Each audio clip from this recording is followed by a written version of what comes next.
Chemically, I look like this. Atoms of oxygen linked with carbon, nitrogen, and hydrogen. Much more complicated than some people seem to think. In fact, the slightest change in my chemical structure may result in profound changes in my potency, as certain black market amateur chemists have found out. On October 17th, 1966, this album cover was hitting shelves across the country. Seems about right for 60s rock.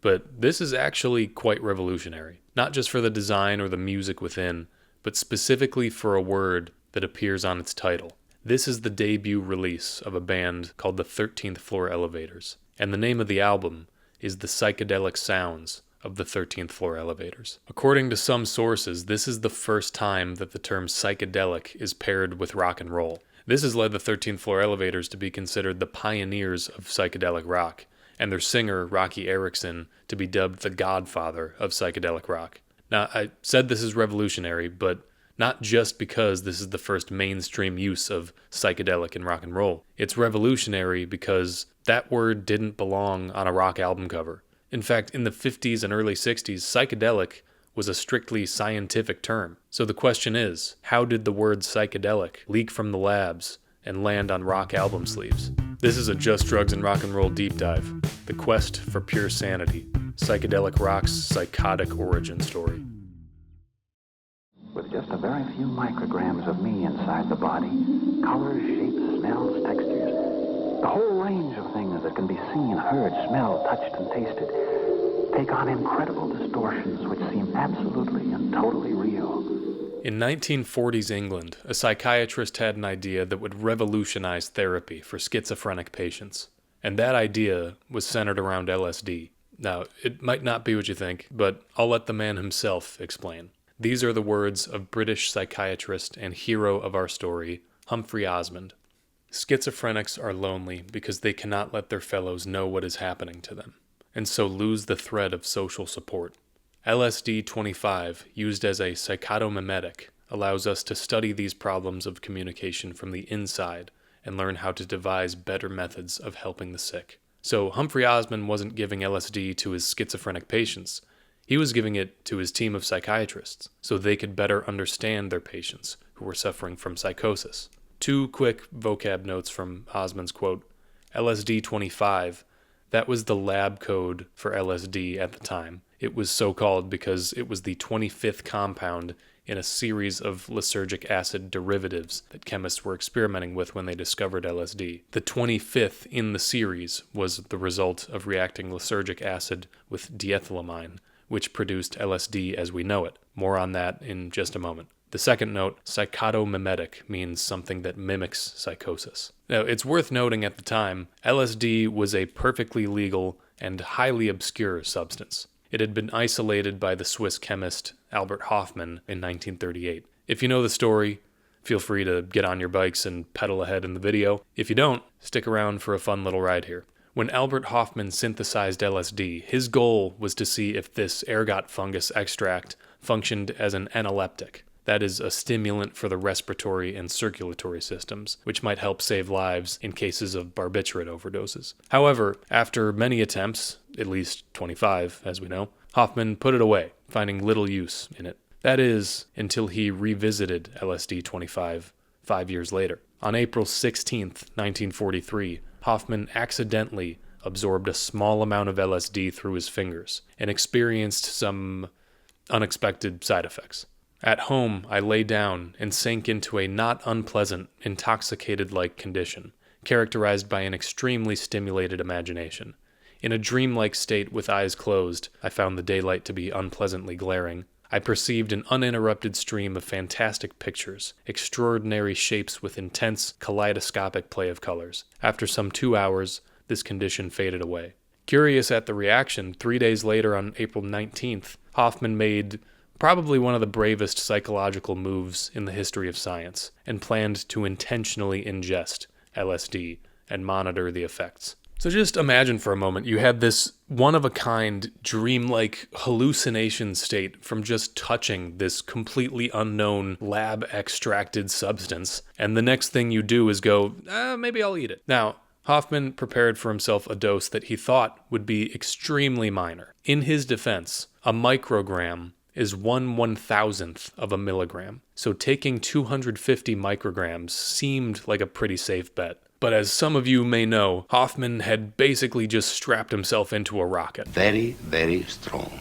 That fateful day would come to be known as Bicycle Day, because once the effects took a hold, Hoffman was concerned that something was seriously wrong. He asked his assistant to escort him home, but due to wartime restrictions on automobile use, they were forced to bike. Psychonauts ever since have loved to imagine what that bike ride must have been like. The first ever intentional LSD trip. Some people even commemorate it by taking a loopy bike ride of their own whenever April 19th rolls around. However, it's safe to say that during Hoffman's bike ride, he was having an explicitly bad time. Let's not romanticize this. The experience was terrifying. Hoffman reportedly thought that he had either poisoned himself or driven himself permanently insane. He was seeing the world before him as though through a convex glass. He even claimed upon getting home that he thought the next-door neighbor was a witch. So Hoffman called for a doctor to make a house visit and tell him the damage. But when the doctor examined him, apart from some intensely dilated pupils, there was nothing to report, and that helped Hoffman calm down. Little by little, I could begin to enjoy the unprecedented colors and plays of shapes that persisted behind my closed eyes. Kaleidoscopic, fantastic images surged in on me, alternating, variegated, opening and then closing themselves in circles and spirals, exploding in colored fountains, rearranging and hybridizing themselves in constant flux. Now, a few years later, Humphry Osmond had heard about Hoffman's discovery while he was working as a psychiatrist at St. George's Hospital in London. It was here that he theorized that taking hallucinogens could help psychiatrists relate to their patients. So in the late 40s and early 50s, Osmond placed orders from Hoffman's lab, Sandoz Labs in Switzerland, and received samples of what he called psychotomimetics. At first, as he said before, to empathize with his patients. But pretty soon, Osmond got another idea, seeing another avenue to use these substances to treat certain patients. In 1951, Osmond moved to Canada, where he began working at the Weyburn Mental Hospital in Saskatchewan. Here, the most frequent cases that he encountered were alcoholics who had not responded to previous treatment. In some cases, these patients' alcoholism was so severe that they would experience delirium tremens. Similar to how a deep-sea diver needs to slowly rise to the surface in order to avoid the bends, a heavy drinker needs to slowly lower their intake in order to avoid delirium tremens, which can be life-threatening and often includes tremors, disorientation, seizures, nausea, and hallucinations. Interestingly to Osmond, the experience of delirium tremens was often harrowing enough to encourage recovery in the patients, because who would ever want to go through that again? But it's both incredibly insightful and kind of hilarious that based on Osmond's experiences with delirium tremens and his experiences taking LSD, he thought to himself, well, maybe a rockin' trip could do that, and in a much safer, more controlled way. So, in an effort to simulate delirium tremens, between 1954 and 1960, Osmond treated roughly 2,000 alcoholics with substances like LSD and mescaline, and saw a recovery rate of between 40 and 50% after 1 year. Now, this deep dive is not about the effectiveness of LSD therapy on alcoholism, so there is a lot more that we can discuss about recovery rates and the length of time that those recovery rates are effective. So just to tie a little bow on it here, the percentage of alcoholics, ones who take the path to recovery, who stay sober long-term, is about 35.9%. That's according to the National Institute on Alcohol Abuse and Alcoholism. Further studies like Osmond's continue still to this day, and more are necessary to really understand how effective psychedelic therapy is on alcoholism. But that's all to say that in the 1950s, psychedelics are far from rock and roll album covers. They're used in clinics and psych wards. Matter of fact, they're not even called psychedelics at this time. They're called hallucinogens and psychotomimetics. That is, until Osmond gets another idea. Terms like hallucinogens and psychotomimetics clearly have a negative connotation baked in. Humphry Osmond wanted to invent a new name for these substances that he was working with so often, so to help him brainstorm, he sought the opinion of his friend and one of the most brilliant minds that he knew, Aldous Huxley. Huxley first reached out to Osmond when he'd heard about the growing field of research in hallucinogenic therapy. However, Huxley was interested in the experience from a more poetic and philosophical standpoint. He wanted to experience the ecstatic visions that the 18th century poet William Blake saw throughout his life. Though Blake's visions came to him stone cold sober. He often described spiritual encounters, seeing angels in trees, seeing the face of God outside of his window when he was a child. For a glimpse into these visions, just read Songs of Innocence and Experience, which Huxley had, and Huxley had also heard that these psychotomimetics could produce a similar visionary encounter. So in the early 50s, Huxley and Osmond started a correspondence, and soon enough, Huxley asked Osmond if he'd do him a favor, administer him a dose of mescaline, and record his behavior. Osmond was hesitant at first. And I wondered if I would be remembered as a man who'd gone to California and driven Aldous Huxley mad. But one day in 1953, at Huxley's California home, Osmond gave Huxley 0.4 of a gram of mescaline. The experience would become the most famous trip in history, and would mark a significant shift in the use case of a substance like mescaline. Mescaline's origins were essentially as a sacrament in religious ceremonies of many Native American tribes. Then it became a psychiatric tool when people like Humphry Osmond found it. But this trip marks, if not the first in history, at least the most famous first instance of using hallucinogens purely recreationally. Huxley would describe his experience in the 1954 book, The Doors of Perception, the title of which was pulled from, you guessed it, a William Blake quote. If the doors of perception were cleansed, everything would appear to man as it is, infinite. Evidently, Huxley experienced that firsthand. I was seeing what Adam had seen on the morning of his creation, the miracle, moment by moment, of naked existence. Is it agreeable? Somebody asked. Probably Osmond. Neither agreeable nor disagreeable, I answered. It just is. That is to say, that under the influence of mescaline, Huxley perceived the wonder and awe of everyday existence. The Doors of Perception went on to be the ultimate trip manual for the 60s, and even served as the source of the name of one of the most famous bands in psychedelic rock. So, fully evangelized, Huxley now joined Osmond in trying to invent a term for these substances. They wrote back and forth to each other in a series of letters, almost in competition, compounding Greek words to land on the most accurate descriptor of the experience. Huxley suggested phanerothym, from the Greek words for to show and spirit. He even created a rhyme to go with it. To make this mundane world sublime, take 0.5 gram of phanerothym. So we were this close to calling it phanerothymic rock, the phanerothymic sounds of the 13th floor elevators, the phanerothymic furs, funkathymic. Thankfully, Osmond thought the word was too cumbersome, so instead he suggested a compound of the Greek words psyche, meaning mind or soul,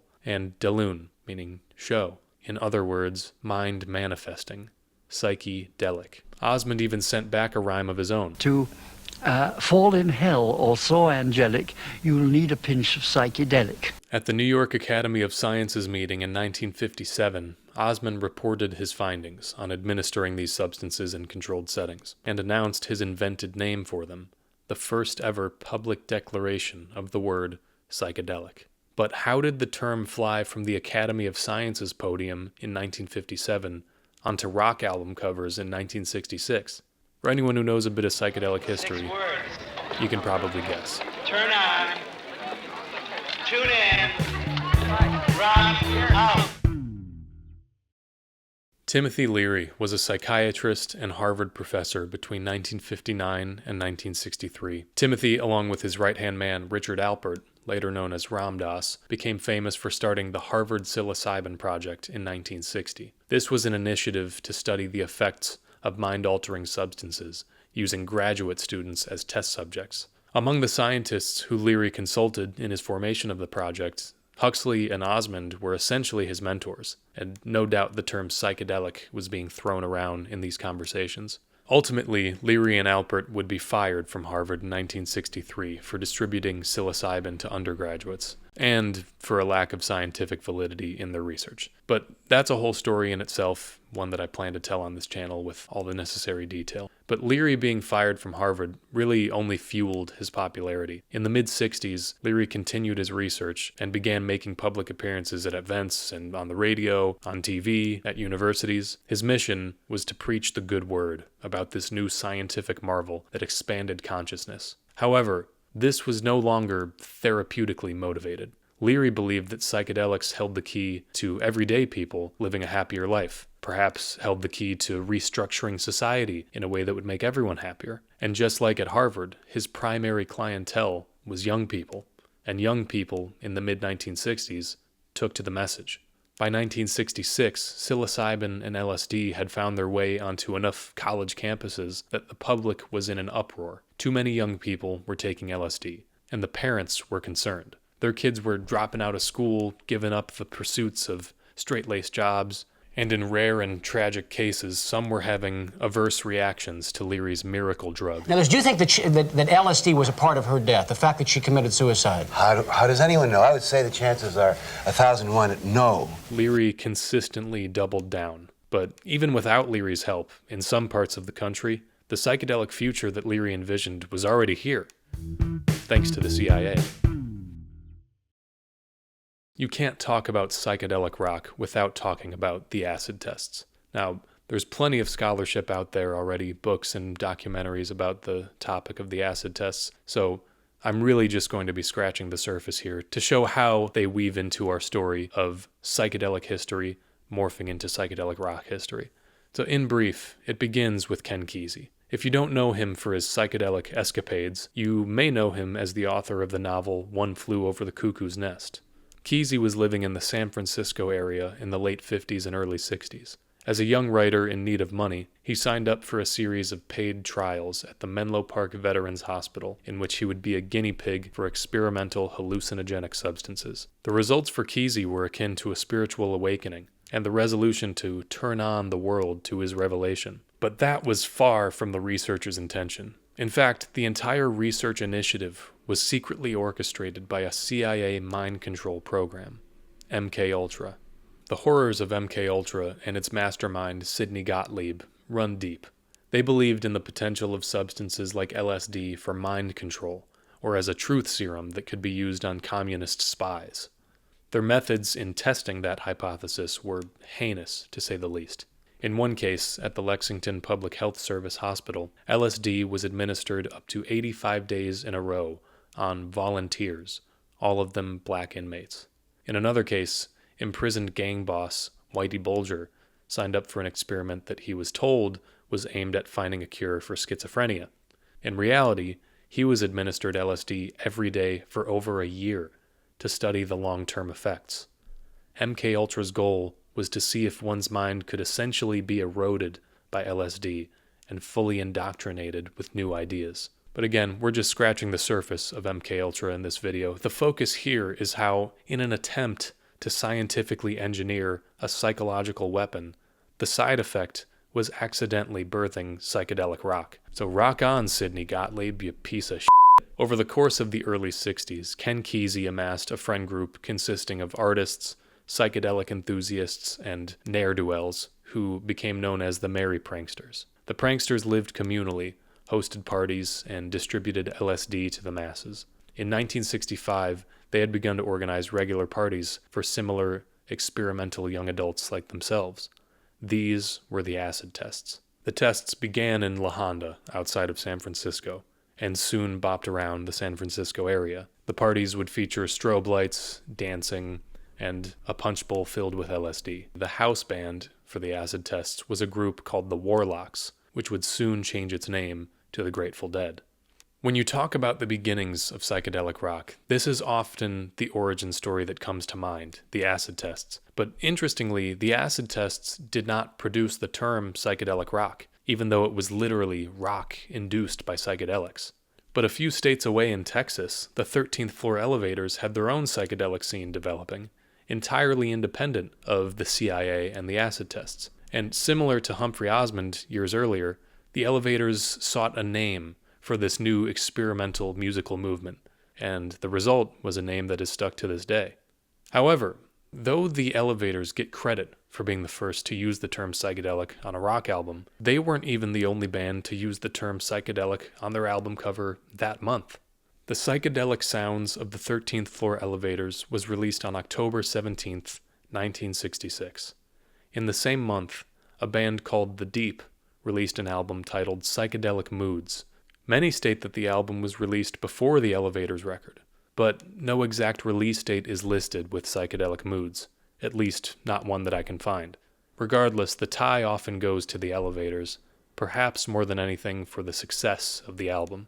Their single, You're Gonna Miss Me, reached number 55 on the Billboard Hot 100, which is much more than can be said for any track on Psychedelic Moods. Also worth noting that in the following month, November of '66, the Blues Magoos released an album called Psychedelic Lollipop, which included a single that reached number 5 on the Hot 100, We Ain't Got Nothing Yet, but the Elevators beat them by just a few weeks. And to give further credit where it's due, as early as 1965, the Elevators had created business cards with the image of a third eye and 2 words above it, Psychedelic Rock.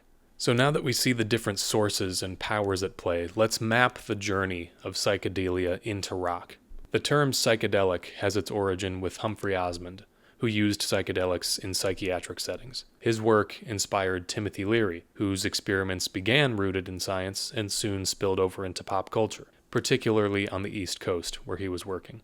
On the West Coast, independent of Leary's work, the CIA encouraged a spread of psychedelia through their human experiments pieces of shit, which led revolutionaries like Ken Kesey to distribute LSD to the masses, which in turn helped birth bands like the Grateful Dead and the entire San Francisco 60s hippie movement. However, all of that is happening outside of Texas. So with the Elevators being a Texas-based band, I was interested to look into where the psychedelic influence came from. And the answer did not surprise me. The credit for inventing the term psychedelic rock goes to Tommy Hall, who played the electric jug for the 13th Floor Elevators. But the question is, where did Tommy Hall first encounter the word psychedelic? Well, he read it in a book by none other than Timothy Leary. So across the country in the mid-60s, whether you were signing up to be a test guinea pig, walking into some strobe-lit party in San Francisco, reading a book by Timothy Leary, or poring over the academic work of Humphry Osmond, what was happening was a scientific movement was morphing into a cultural one.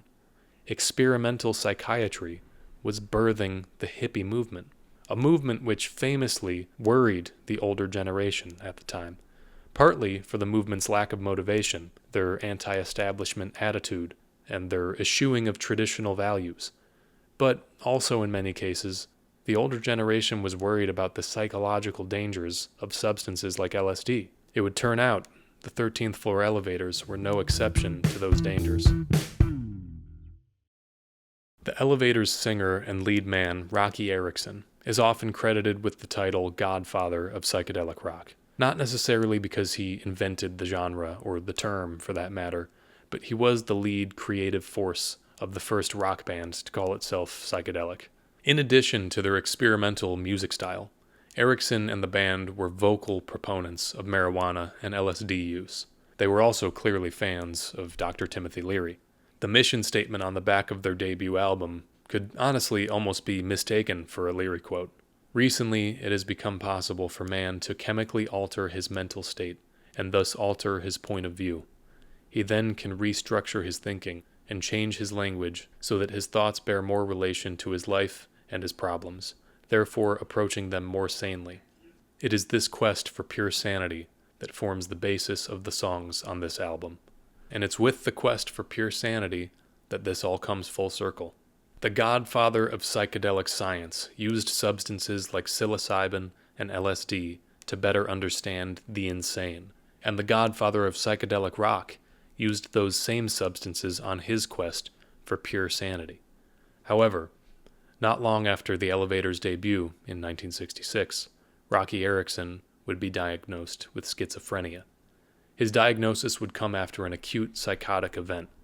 The band was on stage at the Hemisphere Festival in 1968 when Erickson began speaking gibberish into the microphone. He was hospitalized shortly after. Now, the association between psychedelics and psychosis was one of the first causes of uproar among the older generation in the 60s. And it's an association that is especially strong in the psychedelic rock community. Syd Barrett, Skip Spence, Brian Wilson, Peter Green, all psych rockers with a history of psychosis. Even to this day, the fear that an LSD trip might send some everyday person over the edge still persists. The head of a pin can hold enough of me to send a room full of people out of their minds. Now, research on the matter would say that anyone with a family history of psychosis should avoid psychedelic substances. But the research is far from stating that psychedelics are inherently dangerous. According to the National Institute on Drug Abuse, there is some evidence that psychedelic drugs might bring about or trigger schizophrenia-like illness in people with predisposing factors, but little evidence that they cause long-term psychiatric problems for most people. In a 1966 study where people with pre-existing psychoses were given LSD, 3 of 65 participants experienced persistent worsening of their psychiatric symptoms lasting 3 to 8 months. However, an analysis of 34 clinical studies of LSD, psilocybin, or ayahuasca published between 2006 and 2020 and involving 549 participants found no evidence of longer-term adverse effects. And as with all scientific papers on the topic of psychedelics, pretty much all statements conclude with more research is needed. Whether Roky's case was one of predisposition towards psychosis or self-induced overuse at a young age, we'll never know. But we do know that his story does not improve after 1968. Unfortunately for Erickson, he didn't have a psychiatrist like Humphry Osmond to treat him. Instead, he was treated with electroconvulsive therapy. In the wake of this, the band limped through the recording of its final album, Bull of the Woods, which was released in 1969. It would be their last release. Shortly after Bull of the Woods, Roky Erickson was arrested in Texas for the possession of a single joint. He faced 10 years in prison. Instead, he pled insanity. The next 3 years of his life would be spent in mental hospitals, receiving further electroconvulsive therapy. Eventually, Roky Erickson was prescribed medication that he needed to stabilize his schizophrenia. He continued to write and record music throughout the rest of his life and formed a number of new musical projects in that time. But everyone who knew him well says that he was never the same. The godfather of psychedelic rock died in 2019 at the age of 71. Humphry Osmond, the pioneer of psychedelic science, by transitive property, could also be considered a pioneer of psychedelic rock. At least we owe the name of the genre to him. When you look at the scientific movement of psychedelic study next to the birth of psychedelic rock, it's amazing to see the clear line of causation. Whether it was Humphry Osmond's psychiatric experiments and the invention of the term psychedelic, Leary's pseudoscientific experiments at Harvard, or the CIA's experiments through MKUltra, the scientific community directly birthed the psychedelic movement. I'd even go so far as to say that the psychedelic rock movement was the primary vessel for the psychedelic movement itself. Without bands like the Elevators and the groups that followed, the Grateful Dead, Hendrix, the Doors, the hippie movement might have been snuffed out much more quickly. But the fact that the hippies, among everything else, were a largely musical movement was the primary reason for their longevity. And the proof in that pudding is that even though the hippies are gone, their music isn't. Now, though we know that Humphry Osmond was a proponent of psychedelic substances, you have to wonder what he would have thought of his own invented term sitting on rock albums across the country. Unfortunately, my research hasn't yielded much in the way of Humphry Osmond quotes about rock and roll, but we can get some clues from his opinions about other aspects of the 60s psychedelic movement. For example, it's no secret that Osmond was bothered by Timothy Leary's boisterous evangelizing of psychedelic substances. And that wasn't just an opinion. Leary's work had a direct result on Osmond's research. The more that Leary preached the gospel of psychedelics, the more restriction was imposed on the substances. By 1968, LSD became a Schedule I illicit drug, which it still is today. At the time, those restrictions halted the research of scientists like Osmond, putting a decades-long stop to psychedelic research. So while we know that Osmond was protective of psychedelics and wary of those who would jeopardize its reputation, it's unknown what Osmond would have thought about the 13th floor elevators. My guess is that it would have been difficult for Osmond to look at the anti-authoritarian movement of rock and roll, knowing that its every step was one that only pushed the institutions to crack down harder, and not be worried for the future of psychedelics. But also, on a deeper level, my guess is that he understood that a psychedelic experience could only have such an effect on the young artists of the world, that, as Huxley said in The Doors of Perception, The urge to transcend self-conscious selfhood is a principal appetite of the soul, and that psychedelic rock was an extension of that transcendence, that psychedelic rock itself was an ode to the unfathomable mystery which it tries forever vainly to comprehend.